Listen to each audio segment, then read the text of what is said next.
Hey Raquel, great to see you. Congratulations. They're very happy. They're relieved. So nice to get that email from you. Did you take your time getting your results or did they roll them out slow? Okay, the way they do it, and because I've taken it twice, I got this pattern. First, they email the people that passed that their scores have been released, and then a couple minutes later, they email the people that didn't pass. The first time around, I was in the second email chain, and so this time I was first, and then my friends didn't get it, so I was okay. It's either I passed and they failed, passed and I failed. I was on the road and I got to work and I was okay. I'm gonna be okay regardless. If I have to do it again, I will do it again. It's fine. I need to go to work, so let's go. I opened it and I was like, leave it. I started crying. I called my mom and my dad, but he was sleeping. And then I went to work and everyone was really happy. A lot of support. I didn't reach out to you until later because I was literally so busy at work, and then my mom told everybody, so my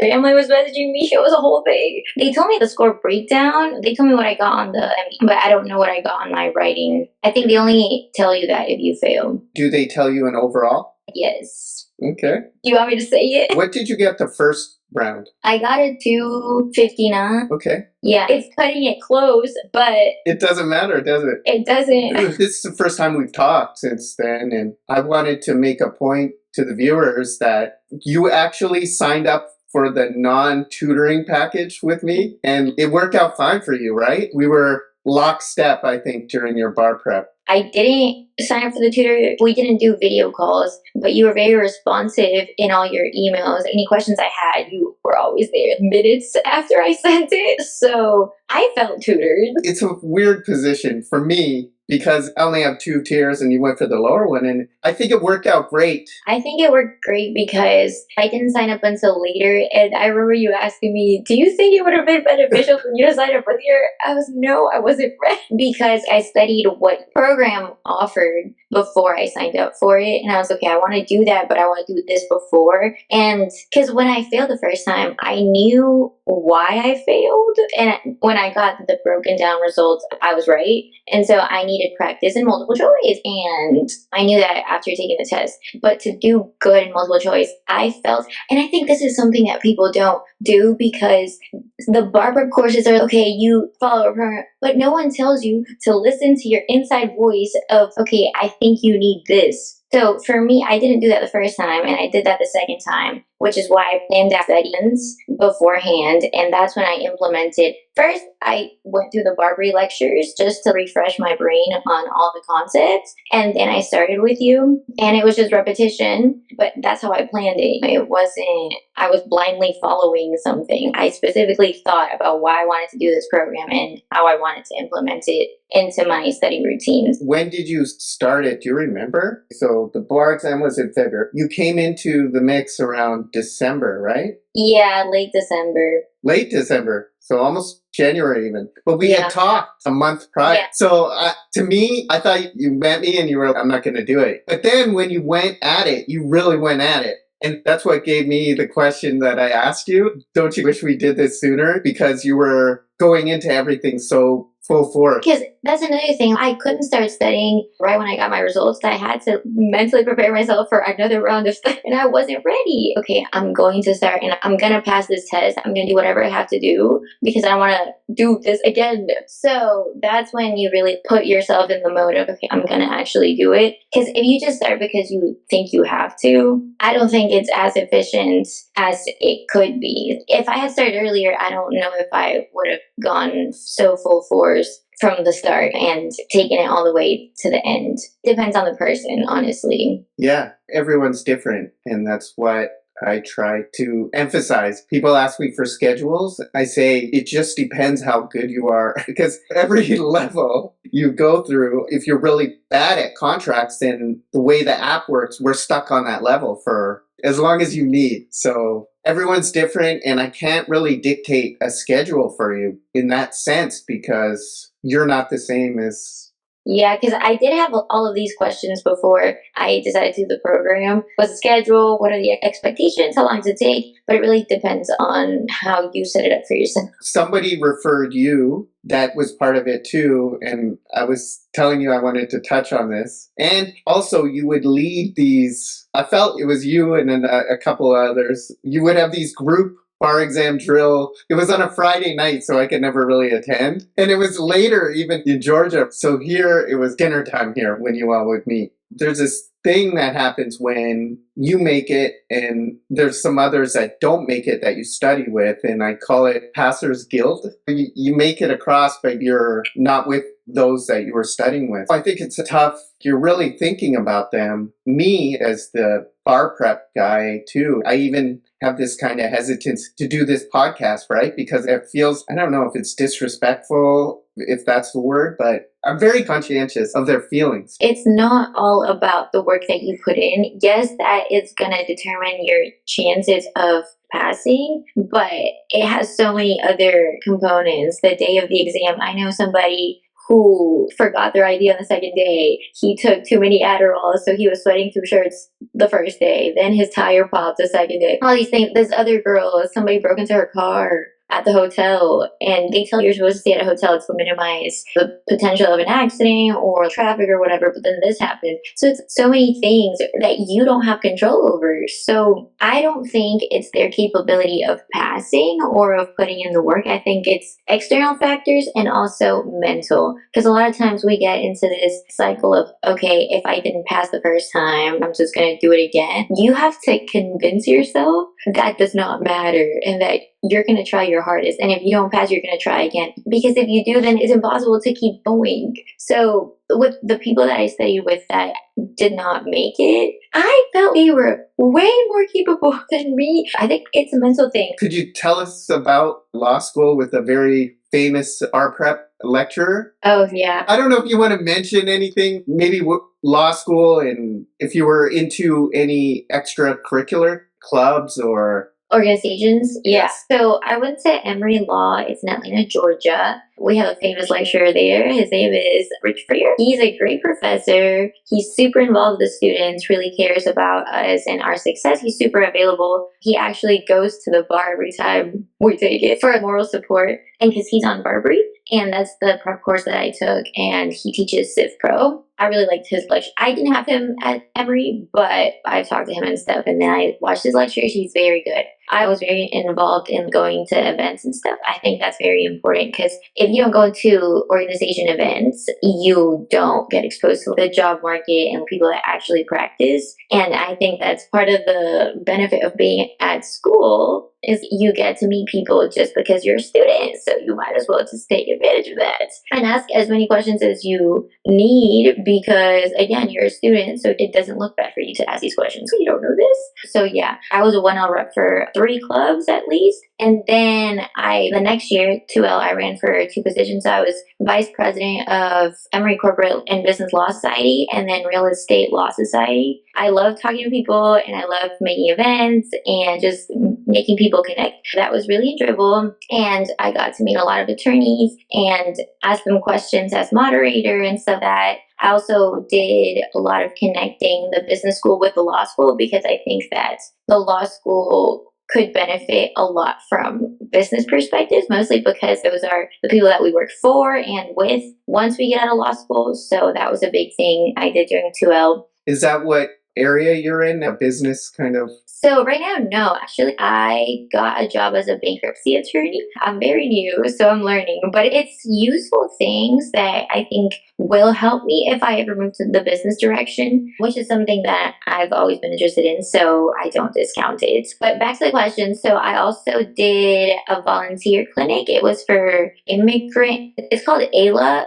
Or ILA, Emory Legal Assistance Clinic, and it was a free consultation for people that had immigration questions, and we had an attorney give advice or point them to firms that could help. So that was very rewarding, and I love the people aspect of that. And that's kind of what I'm doing now. I also speak Spanish, and I love giving back in that sense, being able to contribute culturally and linguistically. So that's very exciting too. I would say use whatever you love for yourself that you can offer to give you points as a professional, because you're going to enjoy that and it's going to benefit people. Getting back to the bar prep and the bar exam, was there ever a low point that you can remember or that you want to talk about? Or you could talk about the lowest point? Of the first time? Either, because that's... So I think the first time I hit a wall about a month away from the bar, and I kind of got discouraged, and I was comparing myself to what other people were doing, and that didn't help because,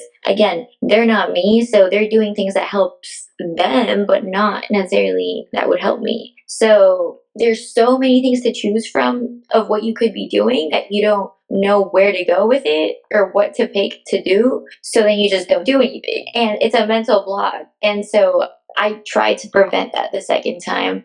And I did, because I try to tell myself everything that you do, every little thing is an added step forward. So just keep doing the little things, keep going. It's a compound thing. It's not, oh, tomorrow I'm going to get everything. No, just small steps. So that's what I learned from the first time. The second time, yeah, there were days where I was, oh my gosh, or days that I wanted to get to level 4. 5 or 6, maybe? I don't know, but I had planned to get further, and so that was stressing me out. But I got to a point where I was okay, I don't have time to keep going through the levels, so I need to go through my review, because whenever I would miss questions from you, I would go into that topic, and because I used your explanation, and if it didn't make sense, then I would go to my other resources and I would write down or type I got wrong, and then I would review that. So I did a lot of review of those notes, and that really helped me This time. because last time I was so overwhelmed that I didn't review anything. But you realistically don't have time to do that, so just review what you got wrong, move on. You were talking about the low point. I wanted to hone in on, because I remember during initial conversations you were asking about the Colorado bar exam. So at any point during those conversations, were you thinking of seriously doing Colorado instead of Georgia, moving? Yeah, because I had a potential job lead there and it was a good opportunity. So I was, maybe this is a sign that I should just move with an opportunity. But then I thought about it and I was like, okay, my entire support network is here. I'm already basically registered for the Georgia bar, so I'm just going to do it here again. And if not, then I'll reevaluate. But yeah, that definitely crossed my mind. Whenever I got the first results, it was tough in different senses. First of all, the list of people who passed is public. I know people were looking for my name, and I know they didn't find it. And so some people reached out, hey, I hope you're okay, blah, blah. And I don't even know how to feel about people reaching out saying that. But the second time, it was a relief that nobody had their eye on me. It was, okay, this is just me. It's a personal project. That doesn't affect everybody. But for me, it did, because I was talking to people. I have a lot of connections because I get it. And so obviously they're going to keep their eye out for me, but everyone was so supportive. That was a big part. I told my friends, listen, I don't want you to pity me, do not me, just believe in me for next time. That's all I need. Because they would be, what do you need? How can we help you? Just believe in me, and I got it, I promise. And that's what they did, and they treated me like a normal person. Not I was less smart than them or anything. Communicating that to your friends, my family, they're like, okay, you failed, so study again. Strategically, right? You did a lot of reviewing of the things you got wrong. Was there any other resources besides bar exam drills? I'd love for everyone to know what else there is out there. Web courses offer you a free redo if you fail the first time. So I didn't do their full program again. If there was a concept that I wanted more explanation on or anything, I would go to their videos and have somebody explain it to me. That was useful. I used them for grading a couple of essays, but honestly, I hate their grading. It's super discouraging and it doesn't help. But remember, I used it as an example for the others. You submitted once and you got not a good score before you showed it to me. And then I said, show me another one. I did some quick little changes in terms of organization, and you submitted it and you got a pretty good score that you were happy with. Yeah. So what you said about organization in an essay, it's literally the same information. You just organize it differently and you get more points. It was really funny. It was on Reddit. Somebody said, any graders out there? for the state bar. Can you answer a few questions? And I commented, I'm not a grader for a state bar, but as a bar prep tutor, I said, please, for the love of G, put spaces in between paragraphs, right? Don't have it all run together. Have a lot of headers and make it very clear and easy for me to understand what you're doing. And she wrote something very funny back. I just had this in my mind. She wrote something funny back. She said, I understand what you're saying. It all makes sense, but it's so sad that my career is put on hold for your lack of wanting to go through my papers because it's not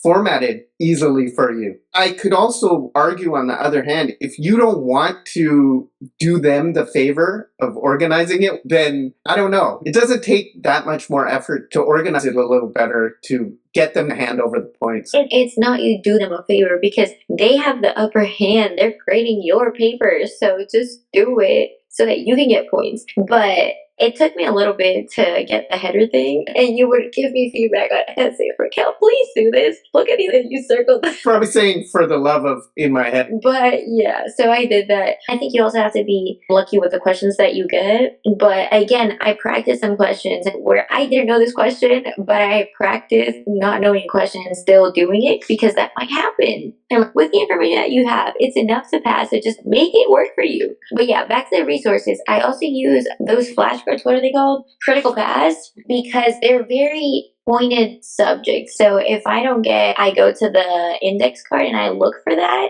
and then the explanation is really concise and really clear. So that helped a lot. So that's what I used. Bar brief for whenever I needed a more in-depth explanation, and critical paths. Honestly, that's it. Okay, I love it. And then the Barbary was, of course, a free retake, right? Yeah. What about the waiting period for results? How did you manage that? And do you have anything to say? That is anxiety central, honestly. I didn't have a job, so I had enough to keep me busy. I had to apply to jobs and find one. So I was just applying every day, going to interviews, following up with people or reaching out to people. And mentally, even though I haven't passed the bar yet, I graduated law school, so I have something. There must be somebody that can need my help. So again, trying to tell myself, if I don't pass this time, that's okay. It's not going to break me. I failed once. I can fail again and still move forward. But it is anxiety. But also something that helped me throughout everything was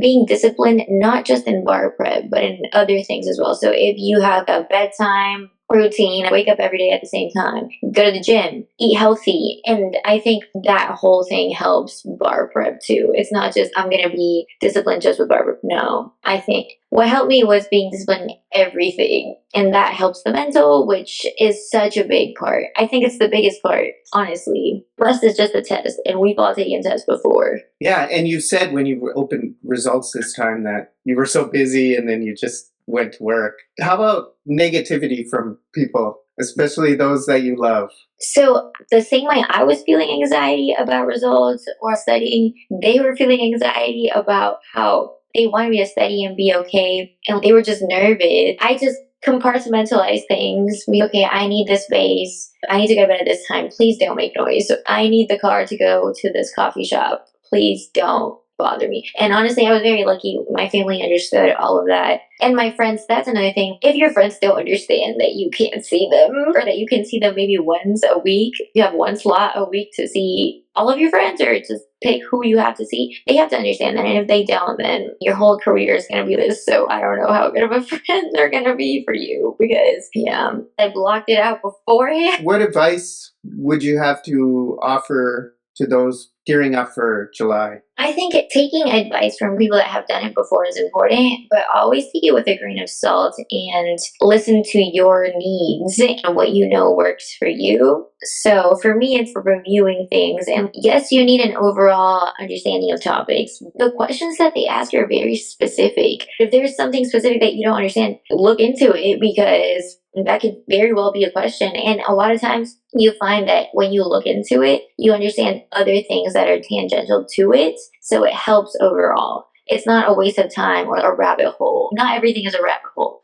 but just general understanding is not going to get you because the questions are tricky. So make sure to listen to yourself. If you have a feeling that you need to study this one topic, quit and then go on and don't stop. Just keep going. I have my sticky notes of reminders. Compound, every little step counts forward. Intentionality, don't just do things because your bar prep says to do it. Because another thing is general big bar prep courses, they have the little line of your progress. Half of that is just not helpful. And those are hours that you could be doing something intentional with. So intentionality in your prep is really important, and prepping is really important because sometimes you don't have the energy to prep every day what you're going to do, to schedule every day. And every decision you have to make is energy. So if you have a more seamless thing going, you prep Sunday what you want to address for the week, and then you wake up and you just do it. You don't have to think about what you're doing. You just do what's on your list.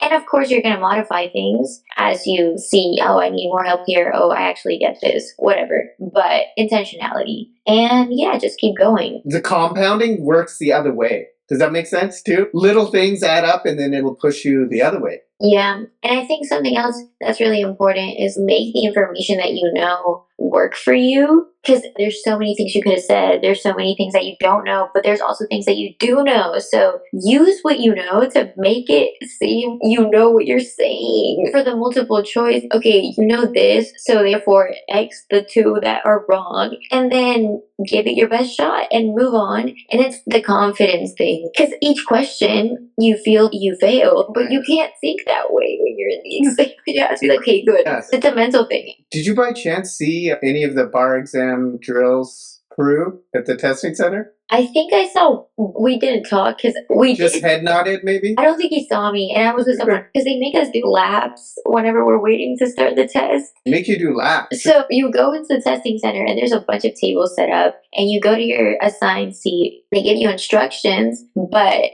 then there's a gap of 25 minutes until non-laptop applicants walk in. And so you just get to walk around the tables, and that's when you see people. I saw my friends from school and I was walking with them, and the person I saw from bar drills was in his own group. I don't think he saw me, and I didn't want to be weird or very. I was just curious because I felt it was a big group for bar exam drills anyways, this whole Georgia crew. Yeah, no, and we did study. It was mostly three of us that did the study groups, which really helped too. Because when you speak things out loud, you realize things. There's some things that I didn't get the first time that I wasn't getting the second time, that then somebody in this group explained to me, and I was like, that's a great way to look at it, and then I got it. Yeah, it's helpful to speak things out loud sometimes. Yeah, I told my friend about your program. I think she's gonna reach out. I think it's useful, honestly. The repetition, mostly for the multiple choice, and even for the essays, just doing one, having somebody that is, okay, where's your essay? And it's just one a day. Maybe you skip a couple. When I got to the bar, I was like, okay, same drill as every morning. If anybody has any questions about anything bar related, could I put your email up and they shoot you an email? Yeah, or they can reach out to you and ask you for my email. That would be better. But yeah, you can share my number or my email with anybody that wants to talk or that needs anything. I would love to help in any way. Thank you so much, Raquel, for doing this, and I hope that it helps others going through this. It was an honor working with you. You too, Don. I think you're doing a great service to us all, and I will keep promoting your program if anyone asks me, honestly. Keep in touch. I used to dream, about the money and the cars and girls. But now I see, because I'm sitting on